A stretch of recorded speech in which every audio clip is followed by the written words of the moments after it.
मंदिर के द्वार पर और विशेष स्थानों पर घंटी या घंटे लगाने का प्रचलन प्राचीन काल से हो रहा है, लेकिन इन घंटे या घंटी लगाने का धार्मिक और वैज्ञानिक महत्व क्या है ये आज तक किसी को पता नहीं है। बहुत से कम लोग ये जानते होंगे महत्व। कभी आपने सोचा है कि ये किस कारण से मंदिर में घंटी क्यों लगाई जाती है? तो जैसा कि हम जानते हैं कि घंटियाँ 4 प्रकार की होती हैं: गरुड़ घंटी, द्वार घंटी, हाथ घंटी और घंटा। तो वो गरुड़ घंटी जो होती है वो छोटी सी होती है, जिसे एक हाथ से बजाया जा सकता है। द्वार घंटी ये द्वार पर लटकी होती है, ये बड़ी और छोटी दोनों ही प्रकार की होती हैं। हाथ घंटी जो होती है पीतल की ठोस एक गोल प्लेट की तरह होती है, जिसको लकड़ी के एक गत्ते से ठोक कर बजाते हैं। चौथी घंटी जो वो घंटा होता है, ये बहुत बड़ा होता है, कम से कम 5 फुट लंबा और चौड़ा। इसको बजाने के बाद आवाज़ कई किलोमीटर तक चली जाती है। कि हम जानते हैं दोस्तों कि घंटी के बिना देवी देवताओं की आरती घंटी के नाद के बिना पूर्ण नहीं हो सकती है। भगवान की आरती में कई प्रकार के वाद्य यंत्र बजाए जाते हैं, इनमें घंटी का स्थान महत्वपूर्ण है। घरों में भी पूजा करते समय हम घंटी अवश्य बजाते हैं। घंटी की ध्वनि मन, मस्तिष्क और शरीर को सकारात्मक ऊर्जा प्रदान करती है। मंदिर में जब भी आरती होती है तो घंटी की आवाज़ से लोगों के मन में भक्ति भाव जागृत होता है। मंदिरों में घंटा लगाने का एक वैज्ञानिक कारण भी है। मंदिर में लगी जो छोटी बड़ी सभी घंटियां आवाज़ वातावरण को शुद्ध और पवित्र बनाती है। घंटी बजने से जो ध्वनि निकलती है वो बहुत चमत्कारी होती है। हवा में कई ऐसे सूक्ष्म कीटाणु होते हैं जो हमारे स्वास्थ्य के लिए हानिकारक होते हैं। मंदिर में लगातार में घंटियां बजने से जो ध्वनि निकलती है वे इन हानिकारक सूक्ष्म कीटाणुओं को नष्ट कर देती हैं। साथ ही घंटियों की आवाज़ से वातावरण की नकारात्मक ऊर्जा बेअसर हो जाती है, सकारात्मक वातावरण निर्मित होता है। घंटी की आवाज़ से हमारी एकाग्रता बढ़ती है, मन शांत होता है, चिंतन करने की क्षमता बढ़ती है, नए और धार्मिक जो विचार जन्म लेते हैं, बुद्धि का विकास होता है। और इसके साथ ही आपने बड़े बड़े घंटे और घंटियां लटके मंदिरों में देखे होंगे। जैसे ही हम मंदिर में प्रवेश करते हैं तो भक्त पूरी श्रद्धा के साथ इन्हें बजाते हैं। प्राचीन समय से ही देवालयों और मंदिरों के बाहर इन घंटियों को लगाए जाने की शुरुआत हो गई थी। इसके पीछे ये कहा जाता है कि जिन स्थानों पर घंटी की आवाज़ नियमित तौर पर आती रहती है वहाँ का वातावरण जो होता है दोस्तों हमेशा सुखद और पवित्र बना रहता है, और जो नकारात्मक या बुरी शक्तियाँ पूरी तरह से निष्क्रिय रहती हैं। मंदिर में जैसे ही हम प्रवेश करते हैं तो घंटा बजाते ही हमारे दिमाग में चल रहे सभी विचार घंटे की आवाज़ के आगे पूरी तरह से हट जाते और मन पूरी श्रद्धा भाव से प्रभु की भक्ति में लीन हो जाता है। घंटे की आवाज़ हमारे मन को एकाग्रचित करके भगवान की ओर ले जाती है। कई प्रकार की धातुओं का मिलकर बनाए जाते हैं घंटे।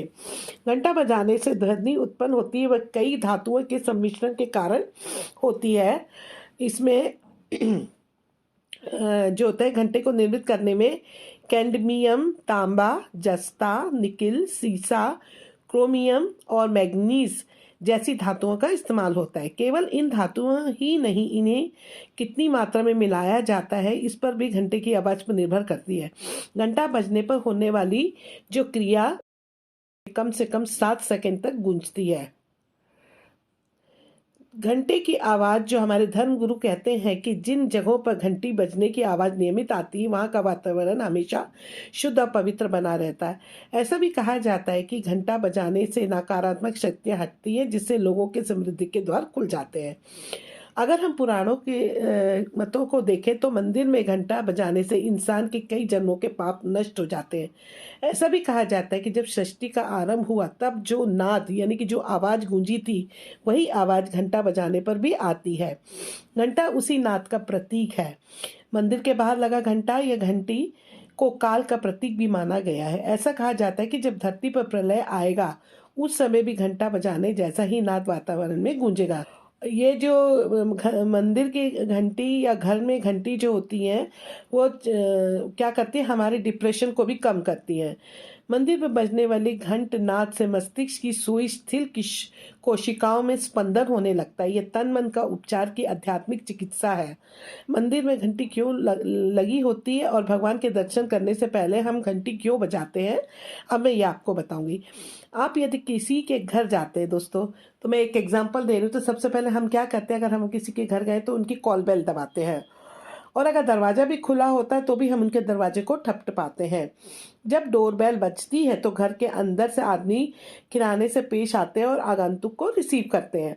अक्सर ऐसा ही मंदिर के प्रांगण या मुख्य दरवाजे के सामने कि आपने देखा होगा कि घंटी लगी होती है। जब हम मंदिर में प्रवेश करते हैं तो घंटी बजाकर भगवान जी के ध्यान को अपनी ओर आकर्षित करते हैं, उन्हें जानकारी देते हैं कि हे भगवान, मैं आपके दर पर आई हूँ, मेरी विनती सुनो। मंदिर में जैसे ही हम प्रवेश करते हैं तो घंटा बजाते ही हमारे दिमाग में चल रहे सभी विचार घंटे की आवाज के आगे पूरी तरह से हट जाते हैं और मन पूरी श्रद्धा भाव से प्रभु की भक्ति में लीन हो जाता है। घंटे की आवाज हमारे मन को एकाग्रचित करके भगवान की ओर ले जाती है। कई प्रकार की धातुओं का मिलकर बनाए जाते हैं घंटे। घंटा बजाने से ध्वनि उत्पन्न होती है, वह कई धातुओं के सम्मिश्रण के कारण होती है। मंदिर में जो एक घंटा लगा होने का एक कारण ये भी है कि हम भगवान के समीप जाने से पहले हाजिरी लगाते हैं। जिस प्रकार कहीं रिश्तेदार के यहाँ घर पहुँचने से पहले फ़ोन द्वारा या घर में डोरबेल बजाकर उन्हें सूचित करते हैं। दूसरी बात ये भी है कि घंटी बजाने से वहाँ की मूर्ति में चेतना आ जाती है और फिर पूजा करने में अधिक लाभ होता है। जब हम मंदिर में होते हैं तो भी हमारा ध्यान कई बार दिन भर के कार्यों की तरफ लगा रहता है, लेकिन जब हम मंदिर की घंटी बजाते हैं तो ध्यान सब कहीं से हटकर भगवान की तरफ चला जाता है और मन में भगवान के प्रति श्रद्धा जाग जाती है। हिंदू धर्म में क्या होता है, आमतौर पर गर्भगृह के सामने मंदिर के गुंबद पर घंटियां लगाई जाती हैं। आमतौर पर भक्त गर्भगृह में प्रवेश करते समय घंटी बजाते हैं। ऐसा कहा जाता है कि घंटी बजाने से भक्त अपने आगमन की सूचना देवता को देते हैं। अक्सर जब भी लोग मंदिर में जाते हैं तो घंटा या घंटी बजाते हैं। क्या ये दोस्तों घंटा भगवान को जगाने के लिए बजाया जाता है या फिर दिखावे के लिए? तो मेरा मानना यह है कि भगवान कोई इंसान नहीं जो सोते हैं। सनातन धर्म में एक ही ईश्वर, जिसे निरंकार ब्रह्म यानी शिव कहते हैं, वही आत्मा रूप में सभी प्राणियों में है। सभी देवता उनके सद्गुण रूप हैं, लेकिन वो पंच तत्व के शरीर में नहीं है, सूक्ष्म शरीर में होते हैं। ये संसार नाद और बिंदु के सहयोग से ही बना है। नाद यानी ओम और बिंदु यानी शून्य। नाद शिव है और बिंदु शिवा, इसलिए मंदिर में ध्वनि से ईश्वर का धन्यवाद किया जाता है।